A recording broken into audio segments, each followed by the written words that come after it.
All right. Tennessee Titans fans, the NFL draft is in a week, and I wanted to give you guys one more mock draft before the big event. Mock draft 3.0, full 7 rounds, and I got to tell you, I'm going to toot my own horn here a bit. This was the absolute best mock draft I have ever made, period. Whether it was a full 7-round mock draft, a full first round mock draft for all 32 teams, no matter which one I've ever made in my entire life, this one was the best. The absolute best, and probably one of the best of any Titans content creator. I haven't seen very many mock drafts that rival this one. I genuinely think it is one of the best, and it will go against the best of them. I'll put it up on the screen at the end of the video if you want to see it in full and share it on social media. Go right ahead at the Shoemake Take, or at me at the Shoemake Take, whatever platform you want to use. Share it around because this is elite. We filled every major position of need for the Titans. We got great value, great upside on day 3. Absolutely incredible. One more thing before we jump into it for trades. I did get a trade down at pick 35. We'll talk more about it when we get there. But in the top of the first round, I do not think that the Titans will be able to get a trade down. I think they'll have to stick and pick at 4th overall. There is rumors that the Cowboys do want to trade up in the NFL draft into the top 5, into the top 10. Presumably, I would assume, for one of the top defensive players like edge rushers Arvell Reese, David Bailey, or linebacker Sonny Styles, maybe to jump the New York Giants. So if the Titans, they're sitting right there, I mean, that would be the trade. If they want to take Sonny Styles, they would trade up to number 4 to take Sonny and pass the New York Giants. So that is something to look out for. And if there is a trade down, it probably would be with the Dallas Cowboys as of right now. But ultimately, I don't think that will happen. I think that they're going to stick and pick at 4th overall, talking about the Titans. So that being said, let's jump in to this mock draft 3.0. And we're going to start with the first round pick, 4th overall. And I still have the Titans taking running back Jeremiah Love out of Notre Dame. I think this is the pick right now. I will make that prediction because things have changed. Because of course things have changed. Now the consensus has changed that David Bailey and Arvell Reese will go 2 and 3, or you guys know what I'm talking about. Oh my goodness. But that will be pick number 2, pick number 3. That is the most likely scenario as of now. So if the 2 top edge rushers are off the board, in my opinion, you take Jeremiah Love. I think he's the best player available. I think that obviously it helps Cam Ward. There is no reason to not pick Jeremiah Love unless you like Sonny Styles or Carnell Tate better. I would be fine with both of those guys, but Jeremiah Love is my next best pick. I think that will be the pick for the Tennessee Titans at 4th overall, and we start off this draft with a great football player. Now we move to pick number 35. Scratch that. No pick 35 because we traded down with the Los Angeles Rams. And in return for pick 35, I got picks 54 and 61. So we got an extra 2nd round pick out of this, which that's going to be really good. And you'll see why here in a moment. And we also got a 5th round pick next year. Don't know if that's going to be the case. I don't know if that's realistic because it is kind of confirmed, openly confirmed, that most of these teams are not going to trade 2027 draft capital because next year's draft class is projected to be one of the best all time. So even if we got 54 and 61, I would be fine with that. So we jumped down to pick 54 in the 2nd round, and I had to go interior offensive line. There are some guards here that are fringe, late 1st round, 2nd round options that are Vega Ione. Vega Ione is going to be a 1st round pick straight up. But these 4 guys, Keelan Rutledge, Emmanuel Pregnone, Chase Pasantis, and Jennings Dunker, all have a late 1st, 2nd round projection. Jennings Dunker easily the 4th best here. But Rutledge, Pregnone, Pasantis all have a chance to go late 1st round, high 2nd round possibly. So to get one of these guys at pick 54, no chance I'm going to let him pass. And the guy that I picked, I think, is the best fit for the Titans out of these guys, and it's Emmanuel Pregnone, guard out of Oregon. 6'6", 314 pounds, 33 and 5/8 inch arms. 24 years old and will turn 25 in October. So he is an older prospect, but that's part of the reason why I want Emmanuel Pregnone. Because of the age, what does he bring? Experience. He brings experience, and he is very durable, which is nice with older prospects because you really get a good telling that they are a truly durable football player. Excuse me. And because of that, he will start day one for the Tennessee Titans. He has the upside to do it, and the short area explosion is where I want to start with. He in short areas, he is powerful, explosive, gets right off the ball and smacks somebody. And with that short area explosion, he brings powerful, strong hands. Also gets them in the right spot. He has great hand placement, which is really, really nice. Those two traits blend together very, very well. And it also transitions into pass protection. He has good anchor, but his run game fit is where I really like Emmanuel Pregnon, because what is he going to be able to do well? Run gap scheme, run power, exactly what Brian Daboll's offense is going to run a lot of in his scheme. And you're going to hear me mention gap and power one more time in this mock draft later on day 3. So keep your eyes peeled for that. But the fit is really neat.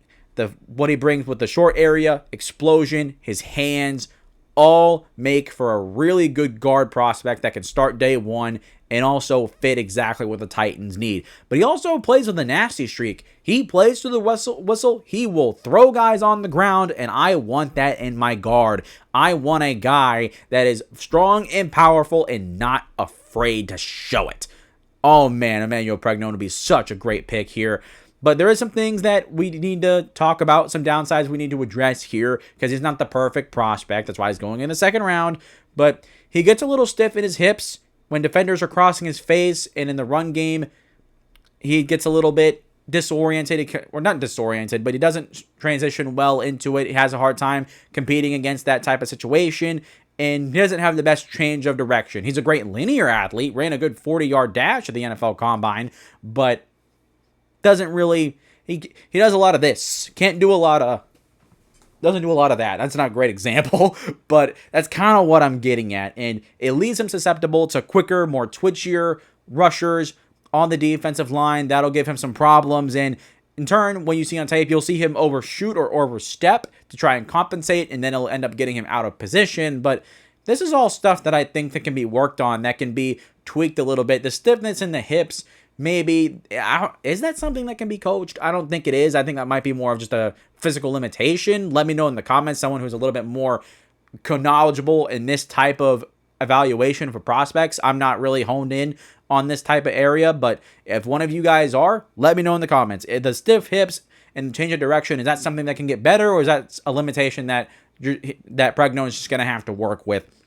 But overall, the pick is not sexy. Straight up, as happy and as excited I would be with Emmanuel Pregnon, it's not a sexy pick as for most offensive linemen. But you know what it is? It's a very responsible pick. A very responsible, smart decision the Titans need to make. And considering who they got in Pregnon to fill the hole at guard, this is one of the best options you could have for the situation the Titans are in right now, where they kind of have to take an offensive lineman to start day one, unfortunately. I don't want that for Cam Ward in year 2, but if we're going to have to go down this path, getting Emmanuel Pregnon is one of the best players to fix that problem and soften the blow. You go from a potential disaster at right guard to a very exciting solution, and that's why you have to get Emmanuel Pregnon here in the second round. And because we got that extra second round pick, we jumped down to 61st overall, and we got to get a wide receiver with some upside. And I went with the guy that I really like, I'm excited about, and it is Chris Brazzell, the wide receiver out of Tennessee.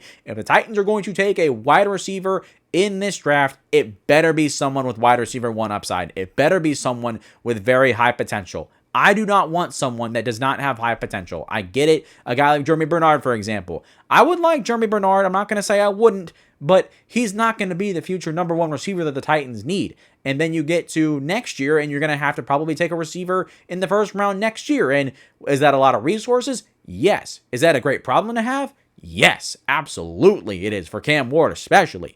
But at the same time, imagine you draft Chris Brazzell, and he plays well this year and shows potential, and we go into the draft next year, and we don't have to worry about wide receiver at the top of the draft for once. You know how good that would feel, guys? Come on.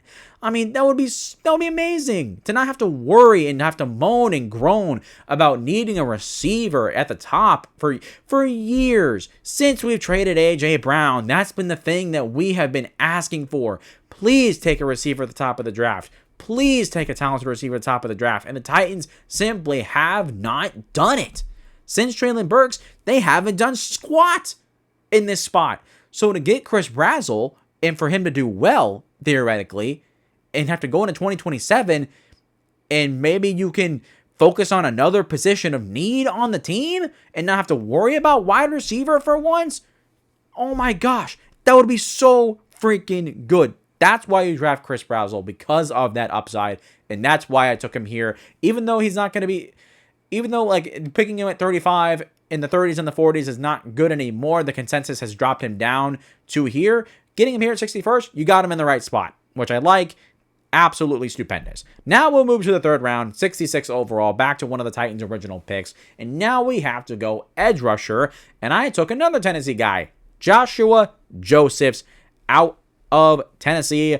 Gotta love my Vols. But Joshua Josephs, I'm not picking him because he's just a Vol, because of what he brings to the table. I think he's one of the few edge rushers in the pool that he's going to be going in around some other guys like Romello Height.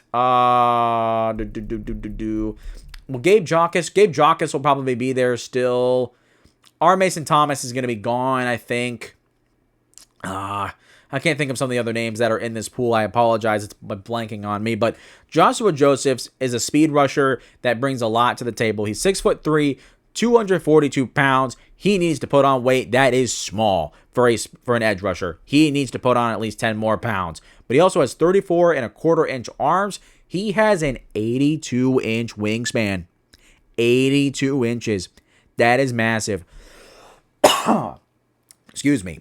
Look at my arms right now. I think they're across the entire screen. If they go off the screen, I'm sorry. But my wingspan is over 60 inches. That's roughly where my wingspan is at.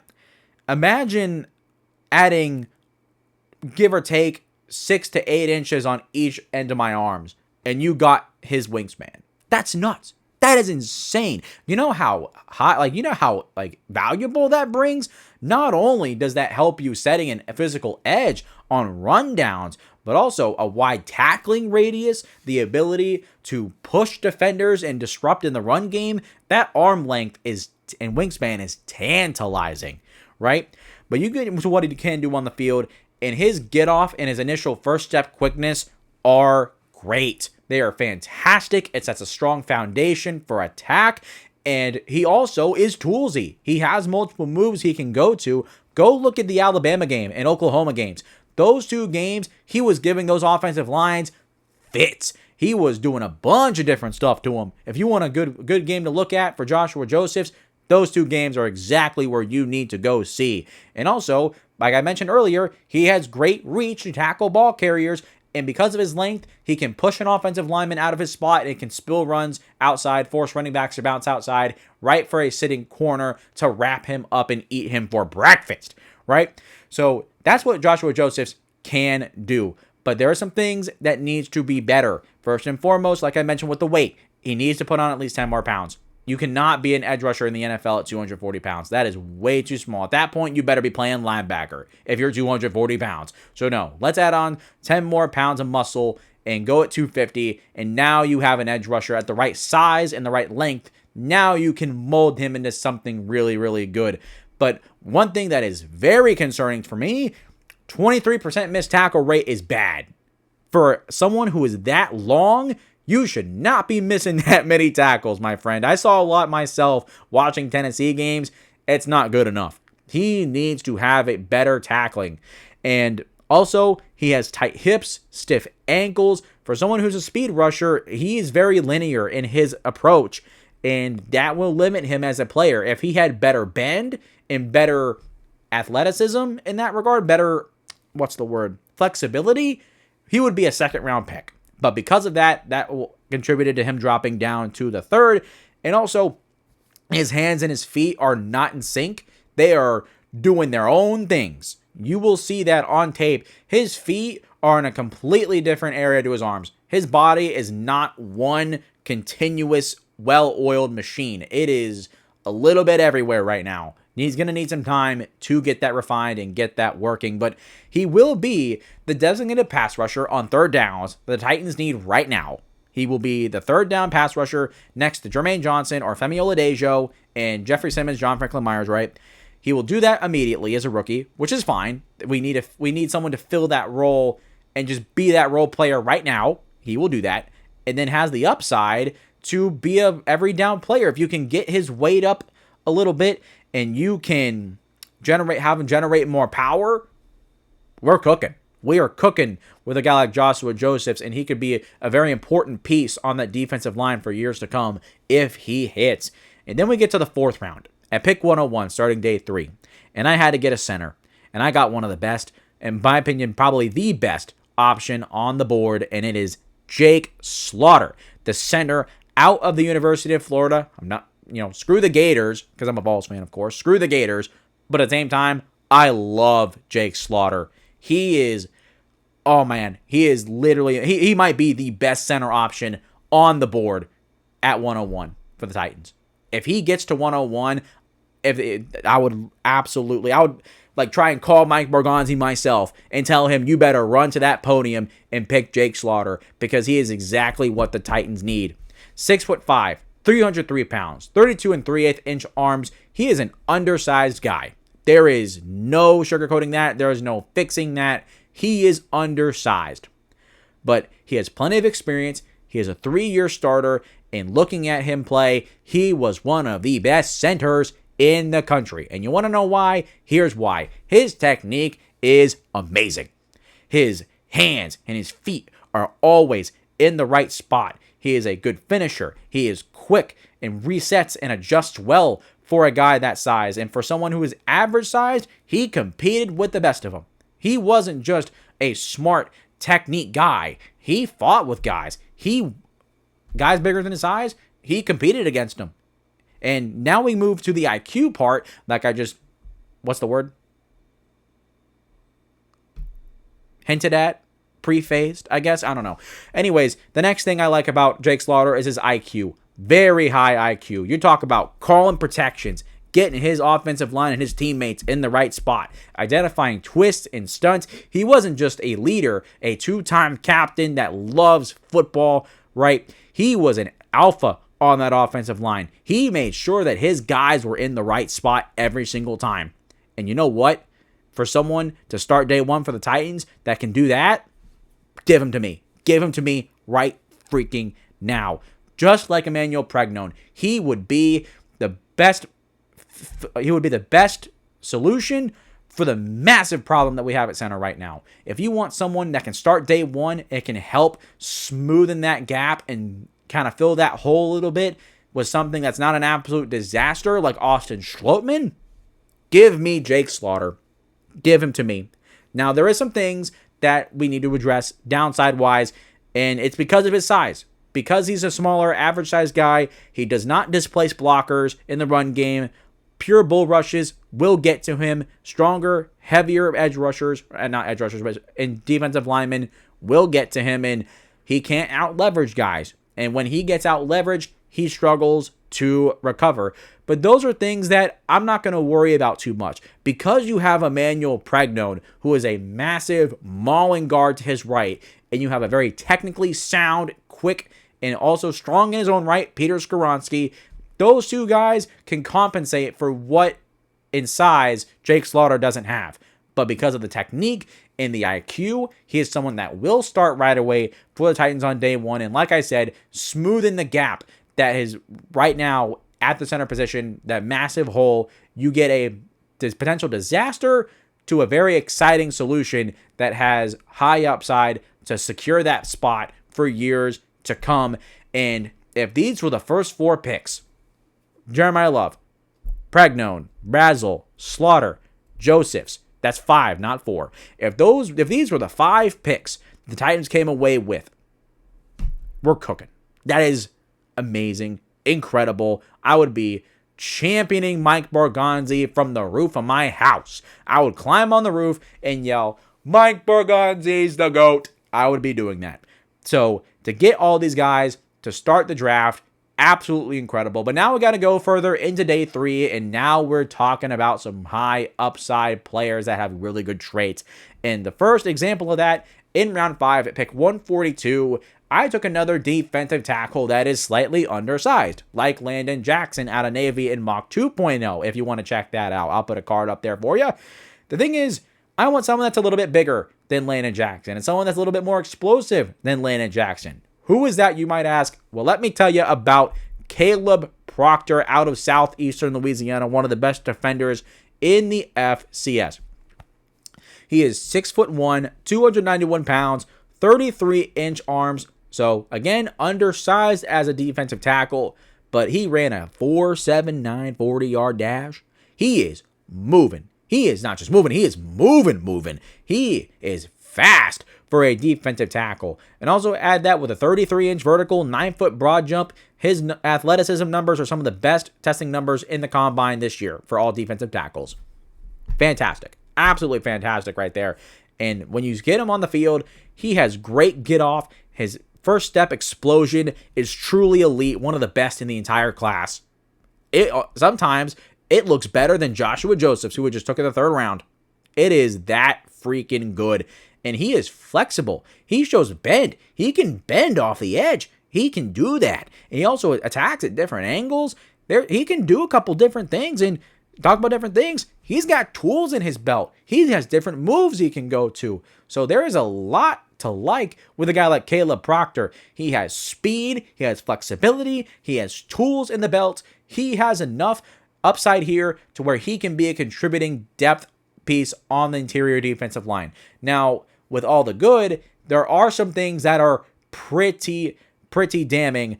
And number one is the FCS to the NFL jump. That is a very steep learning curve that not very many people can get past. And thankfully for Proctor, he's going to have time, right? He's not going to be immediately having to be a depth piece right away. Because of Solomon Thomas and Jordan Elliott, he's not going to have to worry about, that making that jump. He's going to have time to develop. He's going to have that time. And so that's going to be beneficial for him. But also, because of his size, he's always going to be facing people that are bigger than him. So his contact balance is going to be null. He's not going to have it because he's not going to face anybody that's at his size or smaller. He's going to face guys that are strictly bigger than him and always are going to be bigger than him.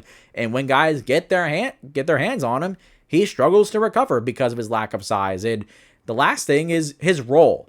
Will he be more of a scheme-dependent niche role player, or could he develop into a more, I wouldn't say complete football player, but someone that can help in multiple different ways, right? More than just a specific role, a specific scheme, and that's that. No, I think he has the chance to develop into something a little bit more than that. And you add about 10 more pounds to his mass potentially. He can get a little bit stronger. He can hone in on his athleticism and his tools a little bit. I just spit all over my desk. I apologize. But you got someone that you could get creative with, right? You get some speed packages on 3rd down. You need some fast guys to get to the quarterback. Caleb Proctor could potentially do that. And you get future depth on the defensive line. After Solomon Thomas and Jordan Elliott are gone, who are you going to have? Caleb Proctor can be the first step into getting ahead of that problem and making sure it never becomes one in the first place. Then we get to round 5, pick 144, so a couple picks down, and we will take corner Ephesians Prasak out of Washington. I took him in my mock 2.0, and I can't pass on him again. I do not like to take the same player multiple times in mock drafts. That's just not my thing. But at the same time, Prasak being here, I can't pass on him. The freakish athleticism, the scheme fit in zone coverage, and what he can do in zone coverage. Prasak is too good here to pass up on again. I can't. I simply can't. And when we need depth on the outside at cornerback, why not? Why not take someone who could develop in a couple of years and potentially be a starter for this football team? He has that upside, and I'm not going to pass on that. Sorry, not sorry. I'm not going to. Then we move to the 6th round at pick 184, and I wanted more depth on the offensive line. I don't want just starters on the offensive line in this mock draft. I want guys that are going to be on this team for a while, even if they're not starting. And someone that could do that is the tackle out of Memphis, Travis Burke. 6'8" 3/4, 325 pounds, 34 1/4 inch arms. He is a massive human being. He is massive, massive, massive. He is a giant, absolute giant. That's why we're taking him, because he is that big. But he's not just big. He can move. He is good in the run game. He sinks his hips. His ankles are flexible. He has a nasty streak and finishes with guys. He can drive people in the run game. For someone that big and that tall, he can block. Right? Yeah. It's a block. I'm stupid. He can block. He can do that. That is impressive for someone that size. And he also has good hands. Great placement. Gets them in the right spot more often than not. Strong punch because of his size, but he has vice grips for hands. And when he gets his hands on you, you are not getting away from him. Absolutely not. You will not get off this man. Once his hands are on you in your chest in the right spot, you are as good as done. You're out of that play. You can chalk it up as a win for Travis Burke. He does that more often than not. And also, he showed improvement in diagnosing shifts and transitions on the defensive line. That's something I noted on a lot of different scouting reports. That's impressive. And when you talk about someone who is big and smart, if you are that size and you are smart, you know what the defense is doing, you understand what your responsibility is on every play, you will have a job in the NFL as long as you freaking want one. That is why I want Travis Burke, because he has the potential to just be a mainstay on the offensive line for years and years and years. Maybe not as a starter, but as someone that can be counted on, that can be relied on. Think about like a Corey Levin. Corey Levin has been on this team 3 separate times, and there's a reason why. Because he is good at what he does. Travis Burke can be just like a Corey Levin, but an offensive tackle. That's what I want. But now, there are some things that need to get better, and some things that may not ever get better. Part of it is he's not the best athlete. While he can move, his short area movement is limited. He's slow getting to his pass sets. It makes him scheme dependent in that regard. But hey, guess what he can do because of his size and his skill set? Gap scheme and power. There it is. I told you I'd mention it again. And that's not too big of a concern, but it is one to note at that. But also, because of his height, he plays with high pad level, and that is a detriment to him in pass protection. Faster edge rushers will test him and make him struggle. And also, what could he be? At first, I took Travis Burke because I was like, oh, here you go, big size, great hands. He could potentially be the left tackle of the future. I don't think that much anymore. I think he's going to be more of a swings tackle, future spot starter maybe, and maybe more of a direct backup to J.C. Latham potentially. But this guy who is such a freak athlete has good hands. Why not take him on day 3? I told you I wanted depth on the offensive line. I don't just want starters. I want guys that are backups, but are also mainstays. And if you get a Corey Levin style backup on the offensive line, an offensive tackle, that security is very important. J.C. Latham and Dan Moore missed time last year with injuries. Not a lot, but enough to warrant Oli Udoh starting games. And Oli Udoh was fine. But I want Travis Burke. Travis Burke's bigger and stronger. Give me him. Give me Travis Burke, who is big and strong with good hands, and he can be a future swing tackle for the Tennessee Titans for years to come. That's exactly what I like in this guy. And we move now to round 6 in 194, a little bit further down, and we're going exact opposite. We're going with someone who's really, really big and someone who's really, really small. And that is Jaden Kennedy, the safety out of Oregon. He's 5'10", 181 pounds, 30-inch arms. Like I said, he is small. He is very, very small, and that will limit him as a football player at the next level. But when you look at his tape and what he can do on the field, you'd be hard-pressed to see it hold him back, because he played the star role in Oregon's defense, which gives him versatility. He has slot corner experience, boundary corner experience, safety experience. He did a little bit of everything playing that role at Oregon, but because of the size, he will be a slot-only player at the next level. But looking at what he does, he is very sticky in coverage. He had one of the best PFF grades of any defensive back in the country last year at Oregon. He was great. He was legitimately great, but he fits that with great instincts in zone coverage, which fits exactly what the Titans need. He is a smooth, clean mover. He will get to his spot quickly. He closes passing windows quickly. He breaks to the ball fast. He is smart. When he does his job well, He knows where he's supposed to be. He knows what his responsibility is, and he does it well. The size, forget about the size. He can do that job. And he also brings a physical nature to the defense that is different because of the size. Wait, no, hold on. I'm getting a little bit off track here. Because of the size, even though he's smaller, he plays with a competitive fire that is special. He brings real juice, real aggression to the position. He contributes to stopping the run. He gives it all in practice. Multiple Oregon coaches and players said that the hardest player in practice is Jayden Kennedy. He plays at a 150% every single play, any given day of the week. That is a mentality I want in my football team. I want Jayden Kennedy because of that mentality. That is important. That is valuable. And for someone who is smart, someone who is athletic, and someone who brings that mentality on the field, why would you not draft that guy? Why would you not take him? He is someone that can be a contributing player on his football team. Now, because of the size, there are some things that you do not want him to do. You do not want him to cover big slot receivers and tight ends. He will get out-muscled. He will get outplayed. And also, he gets pushed around at the top of routes, at the catch point. So in one-on-one situations, he will struggle there. He's better being more of a traffic cop patrolling the middle of the field, and he also lacks the power to truly tackle. Because of his size, he'll probably more than often than not drag guys down to the ground, and I don't know, you'd want someone that can be more of a firm wrap-up, get the guy to the ground tackler than having to drag and pull and have the offensive player fight for a couple extra yards. I mean, that could make the difference in fourth down or a first down. So while he's going to be limited in his role, what he can do in coverage and his instincts will translate in the NFL at the next level. And one thing is for certain,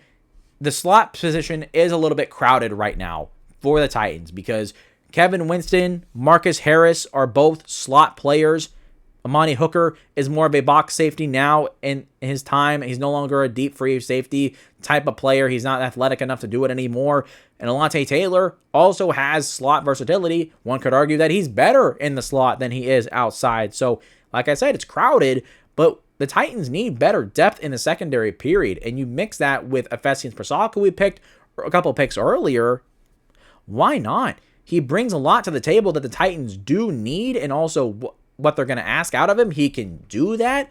Why not? He can contribute and be a future third safety for this football team in some capacity. Maybe fourth safety is better because he can play in the slot. He might be more of a backup to Kevin Winston or Marcus Harris, right? But that's someone that can bring value to your football team and bring valuable depth to your secondary right away. I can't pass on that. I can't. I mean, he's smaller, but what he can do, don't ask me what a player can't. Tell me what a player can't do. Tell me what he can do. And what he can do, he plays with juice. He is feisty. He is great in coverage and fits exactly what the Titans need in their scheme. Give me Jayden Kennedy. Plain and simple. And then we'll wrap it up. Going into the 7th round at pick 224, I took linebacker Kendall Daniels out of Oklahoma. 6'5", 242 pounds, 32.5-inch arms, former safety turned linebacker. He is a freak athlete because of that former safety background. He is incredibly athletic. And the thing is, he's going in the 7th round because he has all the tools, but he needs a lot of time, a couple years to develop and learn. His technique, fundamentals, instincts are all not where they need to be. He needs time. He needs time, plain and simple. But you look at what he can do, and you look at the upside, we have a potential elite linebacker on our hands. He has coverage ability. First and foremost, he tracks the ball well. He has violent hands that can knock the ball away and knock it out of a receiver's hands. And his speed and length also make him a versatile guy. He was used as a spy on the quarterback. He can blitz. He also gets downhill quickly in the run game when he actually makes the play. But he has 31.5 tackles for loss in his last 4 seasons in college. He is a playmaker. He has shown that he can be a force on your front 7 at linebacker. And he's a perfect fit for what the Titans need. Because of the athleticism, because of the potential coverage ability, that is someone I want Robert Saleh to get his hands on. He could turn him into a superstar. potentially, if that hits. Look at Fred Warner, another late day 3 linebacker that turned into the best linebacker in the NFL flat out. And you look at the downsides, he doesn't, like I said, instincts, fundamentals, technique need a lot of work. And because of that, he'll sometimes be slow in the run game. He'll get out of position. A lot of it just because he doesn't trust his eyes. He's still learning the linebacker position. So it's a little bit of a learning curve there. But at the bare minimum, at the absolute bare minimum, he will be what James Williams is right now. A absolute demon on special teams. He will be great on special teams day one. I believe that 100%. When we get into the preseason in August, you better watch out for Kendall Daniels. He will play great on special teams day one. That athleticism will translate, and if you get his hands or get Bones Fossil's hands on him, on a guy like that, on an athlete like that, you are cooking with gas, my friend. Absolutely cooking with gas. Well, that being said, that is the full 7-round mock draft. I'm going to throw it up on the screen here for you to see them all in total. Absolutely love this mock. The best mock I have ever made, and one of the best that I've seen any Titans content creator make. I will stand on that, and I will go to war with this mock draft as my own. But that is going to do it for this mock. I hope you guys have enjoyed it, and if you've made it this far, please consider hitting the like button and subscribe button. It would help me out tremendously. And also leave a comment down below. What do you guys think of this mock? Where do you think could be better? What do you think was the best part of this mock draft? I want to know all your thoughts that you guys have to say. I love reading what y'all have to say. But that is going to do it for this video. I hope you guys have enjoyed. I love you all. I appreciate you all oh so very much. And as always, I will see you next time. Ha ha.